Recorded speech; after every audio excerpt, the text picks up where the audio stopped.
Dans toutes les histoires que nous avons racontées depuis le début de cette chaîne sur les braquages, il y a toujours une chose qui se répète. Le braqueur finit toujours par être identifié et arrêté. Mais cette fois, c'est la première histoire réelle où le braqueur n'a jamais été retrouvé. Jusqu'à aujourd'hui, personne ne sait qui a fait ce braquage. Commençons l'histoire. Nous sommes à Tokyo en 1986. Le directeur général de la Nihon Trust Bank part travailler comme n'importe quel autre jour. Chaque matin, avant de partir au travail, il a une habitude. Il récupère toutes les lettres déposées devant sa porte, les prend avec lui et les lit plus tard au bureau quand il a un moment dans son planning. Ce jour-là, il commence à ouvrir les lettres une par une. Des lettres normales, factures, documents administratifs. Puis il tombe sur une lettre étrange. Dès qu'il l'ouvre, il comprend que ce n'est pas une lettre ordinaire. Une partie du texte est écrite à la main et l'autre partie est composée de lettres découpées dans des magazines et des journaux collées sur la feuille. La lettre dit ceci: le directeur doit remettre 300 millions de yens, environ 850 000 dollars à l'époque, à une employée de la banque. Cet employé devra ensuite apporter l'argent à un endroit précis indiqué dans la lettre. Et si le directeur ne fait pas exactement ce qui est demandé avant 17 heures le lendemain, les criminels feront exploser sa maison, dont l'adresse est mentionnée dans la lettre, ainsi que la banque. Et il précise une chose. Ce n'est pas une plaisanterie. Évidemment, quand quelqu'un reçoit une lettre comme celle-ci, il se demande si c'est une blague. Mais qui voudrait prendre le risque de l'ignorer? Le directeur décide donc d'en informer immédiatement la direction de la banque et leur remet la lettre. La banque appelle la police. La police décide de prendre l'affaire très au sérieux. Ils installent une sécurité autour de la maison du directeur. Des voitures de police surveillent les lieux au cas où quelqu'un tenterait quelque chose. La même chose est faite autour de la banque.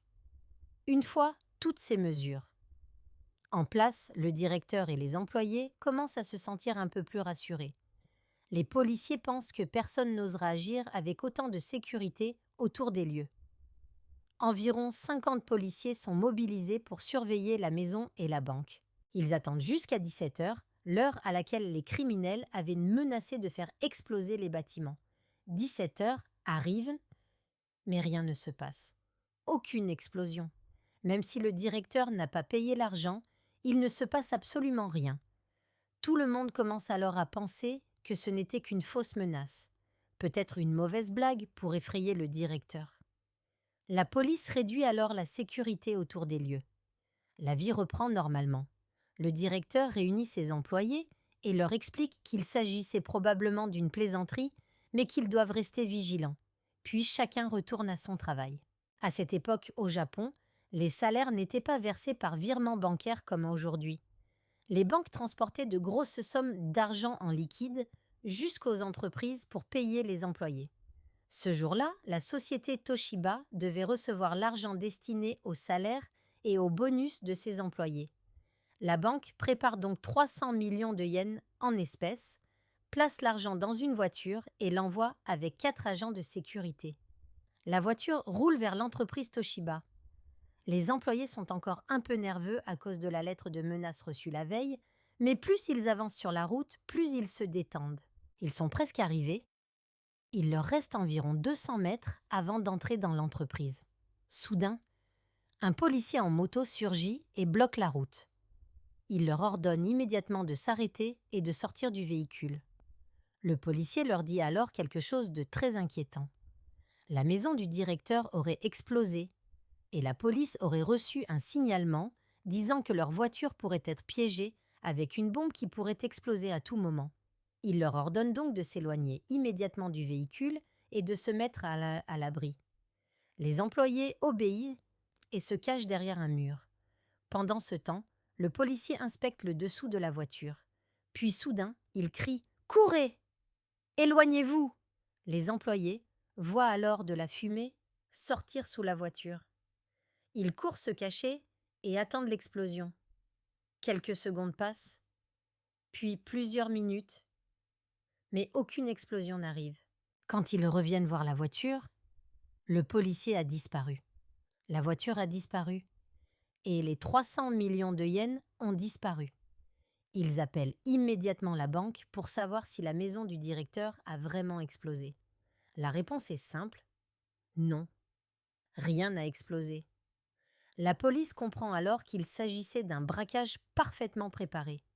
Sur les lieux, ils retrouvent seulement une fusée rouge, le type utilisé par les supporters dans les stades, qui servait à créer la fumée pour faire croire à une bombe. Le faux policier portait simplement un uniforme et utilisait une moto maquillée pour ressembler à celle de la police. Une enquête massive est lancée. Des barrages sont installés dans toute la ville. Mais malgré les recherches, aucune trace du braqueur. Les criminels avaient préparé leur plan dans les moindres détails.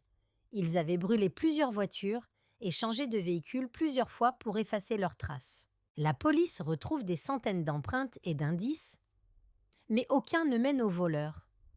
Les jours passent, puis les mois, puis les années. La police soupçonne plusieurs personnes, mais rien ne peut être prouvé. Même 18 ans plus tard, personne n'a été arrêté.